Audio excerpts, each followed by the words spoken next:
Wrestling Q&A at the New Burns Arena. Just witnessed RCW Fallout 3. Here with Kimber Lee. How long have you been in the wrestling business? Well, working shows, I'm a little over a year, but I trained for 2 years prior to that, so 3 total. Count that. Who are you trained by? I was trained at this Combat Zone Wrestling School, and I'm actually the first female that they've ever had graduate from there. So who has been some of your most physical opponents? Definitely Mia Yim. Me and her have met at least 10 times in the ring, and she's definitely one of my favorite opponents I've ever had. One of my favorite people to come up against, and we beat the crap out of each other every time. Also, the match I just had, Jazz, is now way up on the top of my list too. So do you always wrestle as a heel? Not always. I'm both. I'll flip-flop. It just, depends on the place and if they like me or not. So how did you think of your heel character? I would say it is like just a personification of part of my own personality. I would say, I guess I take any of that like anger or anything I've been mad at or pissed off about during the week, and that's kind of the heel character. She's screaming and getting all that out. Also, some of it kind of comes from, I worked at a haunted house for a couple of years at one point too, and so my heels, crazy laugh and all that stuff comes from there. It's where I came up with doing that. So it's a little bit of me, it's a little bit of acting, it's a lot of stuff. So have you won any titles in your career?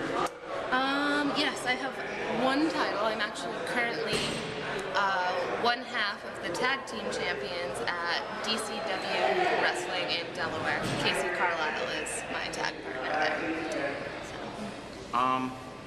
In your opinion, do you feel that independent wrestlers, women wrestlers, are compared as WWE divas at all? Or?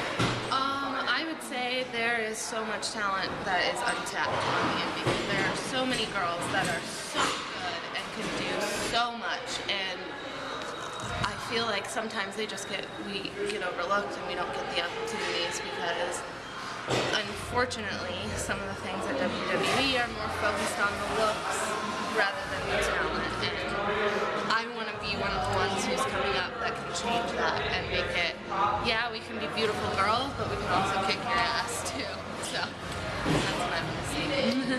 So who would be your dream opponent? Well, it was Sarah Del Rey for a long time, but now that she's signed, we'll see. I mean, it still could happen. I could get signed. Who knows? Another dream opponent of mine would be Kana from Japan. That would be amazing. I love her. Yeah, off the top of my head, those are the ones I could think of. So is there any federations out there that has helped you develop your character the most? Well, I'd say definitely lots to RCW. They gave me my second match to my career. RCW has helped me out a lot. CZW, that's my home, so they've definitely given me lots of opportunities and the privilege to wrestle on Cage of Death last year, and the privilege to wrestle and train in the arena before it went away in South Philly. NWA Force One, when it was running, they helped me out a lot too. That's where I first debut ever was there. That's where I did anything for the first time. So have you always wrestle both men and women? Yes, all the time. In CZW right now, I am actually campaigning for women to have equal rights to the men, and I don't think there should be any split between us at all. We should be able to go for the same titles they can. So yeah, I've wrestled quite a few guys in my day already. The tag belt, it's where I'm tag champion. Actually, we beat male tag champions to get the belts. So who were some of your influences growing up?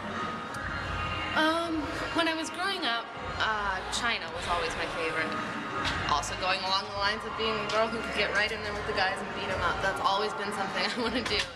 I don't want to be looked at as, oh, she's a girl, she can't do this. I want to look at her, oh, she's a girl and she can do this just as well as any other guys can. But China was my biggest one. I also like Lita a lot too. That's what inspired me to learn how to do the big run off the top rope that she always did. Those are the two big ones from when I was younger that I can think of. So how do you think of your entrance music? Really, that was just on a whim.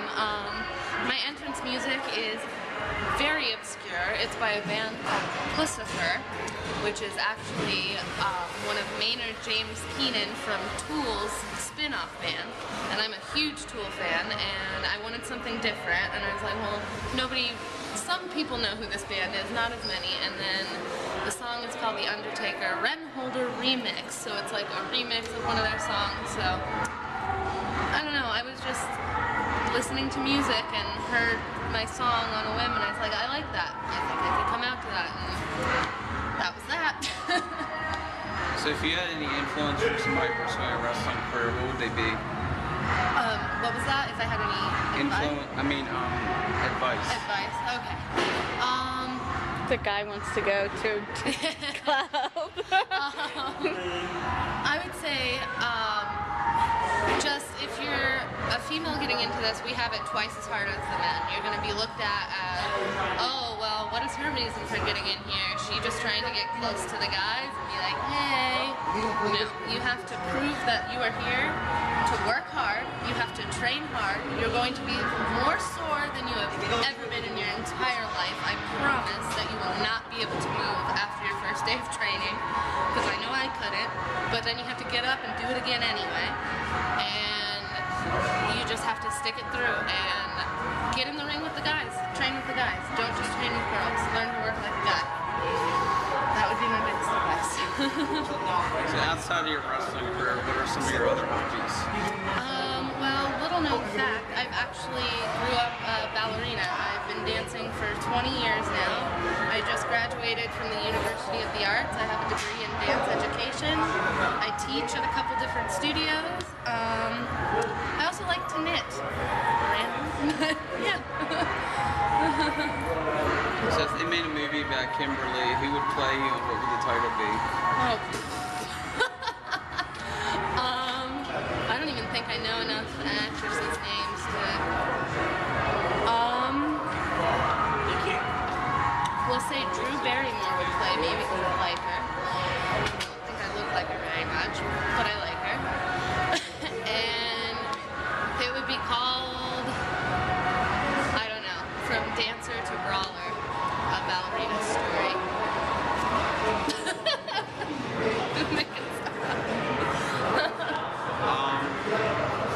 So basically, how did you think of your icon, the broken heart? Well, the crown stems from the first thing I ever did. I managed as a character called Princess Palm Strike.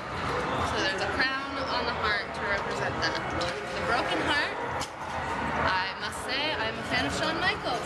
I pretty much want to channel him into my wrestling as well. So I put a broken heart on me so I can look and be like, Shawn Michaels, okay, I'm dead. So that's kind of where that stuff came from. This basically concludes the interview with Kimber Lee. You can find me on YouTube, Facebook.com, Indie Wrestling QA, anywhere we can find information on Kimber Lee. You can go to my Facebook. It's facebook.com/bombshell Kimberlee, spelled like my name, KIMBERLEE. Or you can find me on Twitter at Kimberlee90. Those are the two biggest ways to keeping track of what I'm doing and where I'll be next. And once again, this is Indie Wrestling Q&A. This is Kimber Lee. Look for some more upcoming videos.